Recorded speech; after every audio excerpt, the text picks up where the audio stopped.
डॉ भीमराव अंबेडकर की प्रेरक आत्मकथा। डॉ भीमराव अंबेडकर भारतीय समाज के महान सुधारक, विधिवेत्ता, अर्थशास्त्री और संविधान निर्माता थे।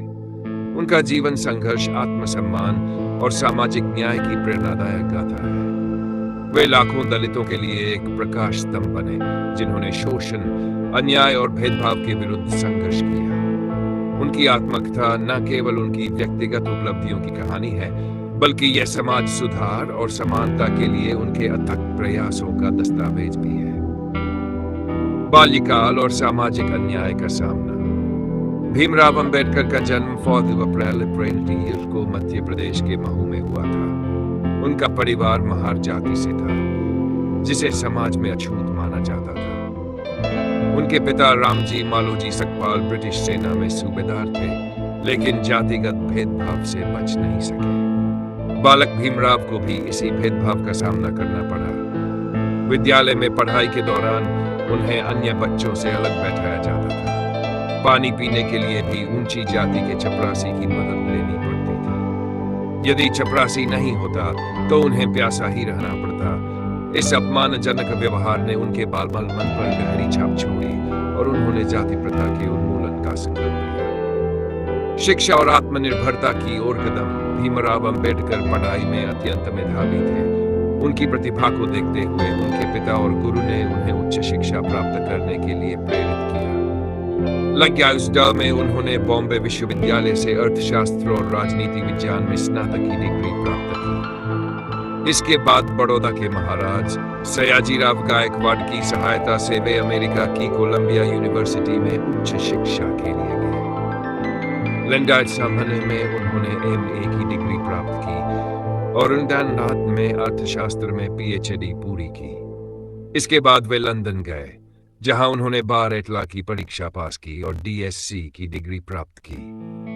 उन्होंने कानून, अर्थशास्त्र और राजनीति में गहन अध्ययन किया, जिससे वे समाज सुधार के लिए सशक्त उपकरण प्राप्त कर सके। जातिगत भेदभाव के खिलाफ संघर्ष। भारत लौटने के बाद डॉ अंबेडकर ने देखा कि समाज में जातिगत भेदभाव और छुआछूत की जड़ें बहुत गहरी थी। उन्हें सरकारी नौकरी मिली, लेकिन वहां भी भेदभाव का सामना करना पड़ा। उन्होंने देखा कि शिक्षा प्राप्त करने के बावजूद अछूतों को समान अधिकार नहीं मिलते। उन्होंने दलित समाज को जागरूक करने के लिए कई पत्रिकाएं और लेख लिखे।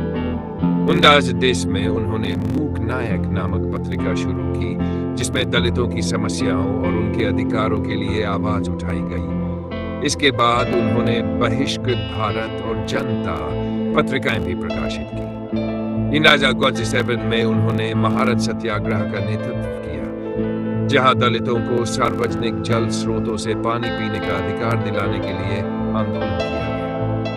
यह भारत में सामाजिक समानता की दिशा में पहला बड़ा आंदोलन था।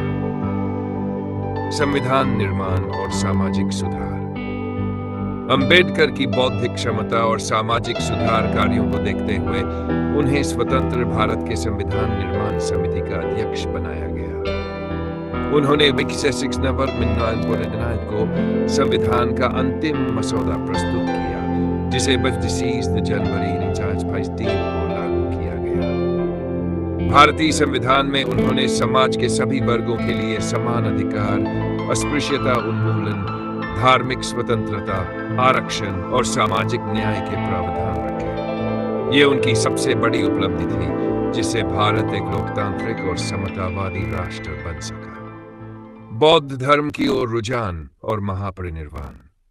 अंबेडकर ने महसूस किया कि हिंदू धर्म की जातिवादी व्यवस्था के कारण दलितों को कभी भी समानता नहीं मिल सकती। इसलिए उन्होंने बौद्ध धर्म अपनाने का निर्णय लिया।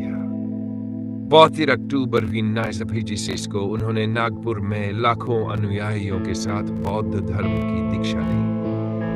6 दिसंबर 1956 को उनका महापरिनिर्वाण हो गया, लेकिन उनके विचार और उनके संघर्ष आज भी करोड़ों लोगों के लिए प्रेरणा बने हुए हैं। निष्कर्ष। डॉ भीमराव अंबेडकर का जीवन संघर्ष, साहस और आत्मसम्मान की मिसाल है। उन्होंने न केवल अपने लिए बल्कि समाज के कमजोर वर्गों के लिए एक नए युग की शुरुआत की। उनका योगदान भारतीय समाज में सदा अमर रहेगा। उनके विचार हमें सिखाते हैं कि शिक्षा, संघर्ष और संगठन से किसी भी सामाजिक अन्याय को समाप्त किया जा सकता है।